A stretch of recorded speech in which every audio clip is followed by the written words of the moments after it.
Benvenuti a tutti quanti, siamo sempre a fare da mangiare, io sono il Bocca, per chi non mi conoscesse sono uno che piace mangiare le cosine a modino, cerca di fare il massimo per tutti quelli che mi seguono per spiegarmi così da poter ricreare questi bei piattini a casa propria. Va bene? Quest'oggi proporrò una ricettina classica di un primo piatto italiano, ossia i maccheroni alla boscaiola. Ora è il periodo è bella calorosa e tiene al caldo, come si suol dire. La ricetta sembrerebbe provenire dalle Appennini tosco-emiliani, ma credo che sia conosciuta in tutta Italia e oggi la riproporrò in questa maniera qua. Guardiamo subito gli ingredienti. Allora, gli ingredienti sono mezzo chilo di funghi, io l'ho preso questi congelati molto buoni, l'ho già usati, ecco perché li riutilizzo, funghi misti. Poi ho preso 2 salsicce, dal mio amico Norcino che gli mando un saluto, li voglio bene, a Paolo e Ernesto, tutti quanti, tutti messi insieme, a Beppe, proprio tutti. E un po' di prosciutto cotto, c'aveva un culatellino, me lo sono fatto da che è quello più saporito, l'ho fatto già da Dolini. Poi ci vuole un cucchiaio di panna, io questa qui è panna liquida che ho leggermente montato, potete usare anche la panna da cucina, io non è che ci vado d'accordo con lei, che ho leggermente montato la panna liquida. Poi un po' di parmigiano da metterci sopra, maccheroni circa 400 grammi, per tutto questo ben di Dio mi dovrebbero bastare, un po' di prezzemolo, sale e pepe e mi raccomando olio di vello buono che non deve mancare. Andiamo subito a fare questo primo piatto perché è 5 ore e mezza che sono qui a fare da mangiare, una fame muoio. Mettete l'acqua a bollire prima di iniziare perché questo è un procedimento che viene fatto abbastanza veloce. Mettiamo l'acqua a bollire così quando la nostra acqua già salata bollirà sarà più facile mettere i maccheroni, saltarli, finirli e mangiarli, avete capito? Prendete una bella padella che poi possa contenere tutto per poterla saltare, ci mettete proprio 2 cucchiaini di olio perché basteranno 2 cucchiai d'olio in questa ricetta in cui la salsiccia servirà anche a rilasciare il grasso per condire tutta la nostra pasta. Ci andremo... Ah, mi ero scordato, negli ingredienti c'era lo scalogno, me ne sono scordato Andrea, va bene, si fa così che ce lo metto già tritato lo scalogno nell'olio caldo, mi raccomando, sentite già soffrigge.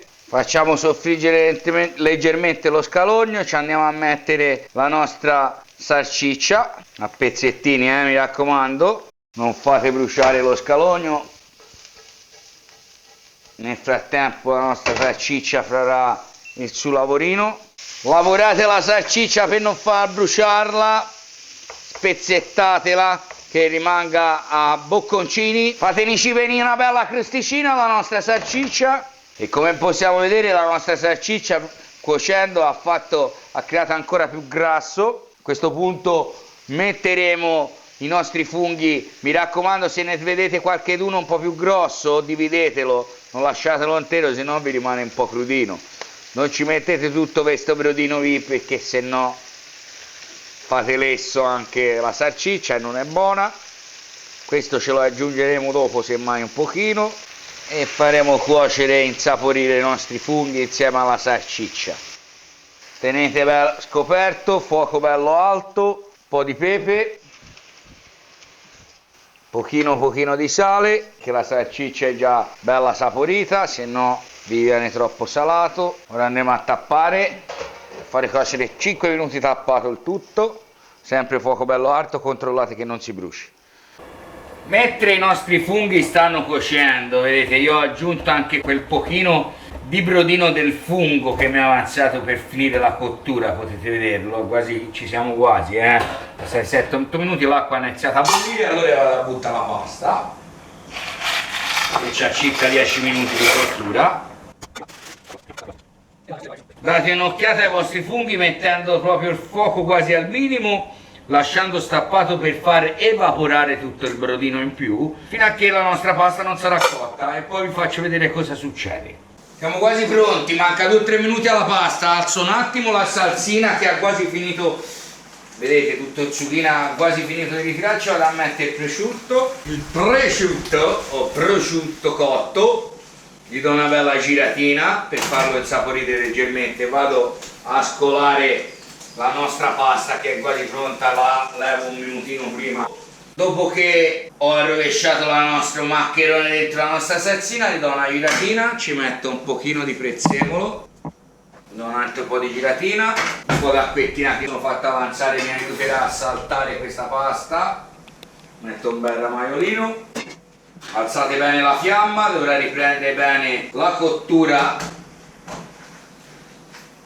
amalgamate, vedete come si amalgama la nostra pasta, rilascia l'amido, riesce a ricoprire tutta la pasta di questo untino. Prendendo la panna ce la vado a mettere un po' di cucchiaiate così, un altro pochino d'acqua mi aiuterà a sciogliere anche la panna in più.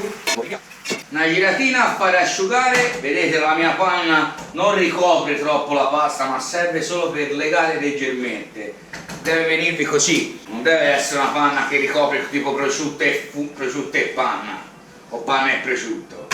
Quella sì, tortellini, panna e prosciutto deve essere bella ricoperta di panna, quella è la volontà, se no gli ultimi 10 secondi a far ritirare proprio l'acquettina in più che non ci serve a noi, l'acqua nella pasta non serve, deve essere bella cremosa ma non acquosa. Ecco fatto. La vado a servire, la vado a spiattare questo primo piatto eccezionale. Guardate bellezza, Andrea, che dire, un po' di prosciuttino, intanto il sugo ce n'è, fatta apposta, fatta abbondante, un po' di parmigiano, pecorino, cacio da grattugiare, quello vi pare a voi, una spolveratina di pepe. E anche quest'oggi il Bocca si è espressa al meglio, credo. E chi ci ammazza? Di sicuro no questa pasta. Vorrei salutare tutti quanti, in particolare Maddalena Pepe, che mi manda un sacco di messaggi, mi mando un bel bacione grande. Noi non vogliamo fare gelosia nessuno, vi voglio a tutti bene alla stessa maniera, come si dice a Livorno. E con questo mando un salutone un'altra volta a quelli che mi seguono, a quelli che mi mettano mi piace e quelli che non mi mettano mi piace, immagino questa poi mi mettano mi piace. Ciao e alla prossima!